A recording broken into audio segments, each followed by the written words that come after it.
Hi everyone and welcome back to my channel. So this video is going to be about triggers and how you can look at your life from the point of view of like a video game. And for me, I like to picture my triggers being like little Goombas from Mario, where I can just step on them if they come up throughout my day.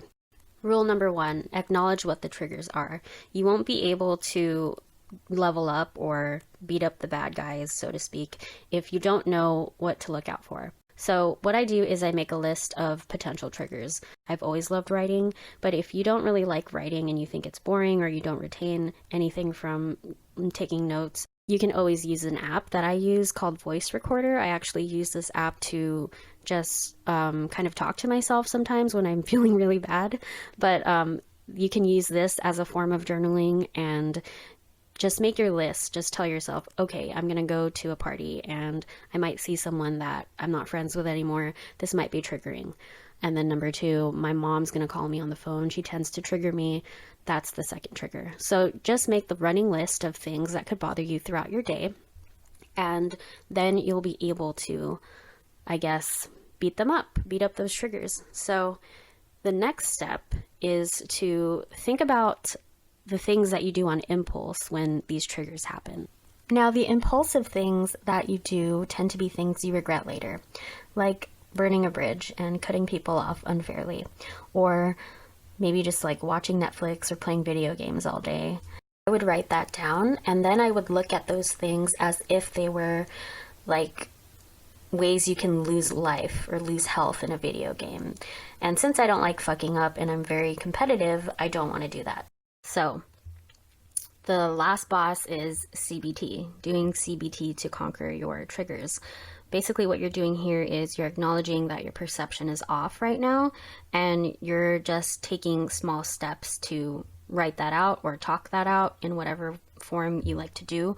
I actually don't journal CBT. I like to use an app called Thought Diary, and it gives you prompts for every single step of the way. Now I'm going to give you an example of one of my entries from this app. Let's start with negative thoughts. This is very dark, trigger warning. I had a flashback of an abusive relationship. So I wrote, remembering trauma with blank, how I let him abuse me the way that he did. I'm mad at myself for letting that happen, for letting him into my life. It just shows how deeply I hate myself, and I never want people to know I dealt with someone like him. I'm disgusted with myself. I don't know how to write about this. Very dark. I was going through a hard time, and I realized my cognitive distortions were all or nothing thinking, magnification of the negative, emotional reasoning, labeling, self-blaming. Challenge.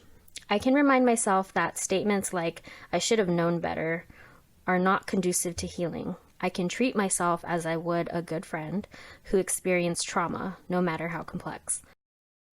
For the alternative thoughts, I wrote, I had issues with low self-esteem and clung to abusive relationships. I had low emotional intelligence and wanted to feel the love I didn't feel growing up. I confused love with obsession and liked being desired at the expense of my safety. There is no way to have known better because I did not have access to role models or anyone older than me who would provide me with advice.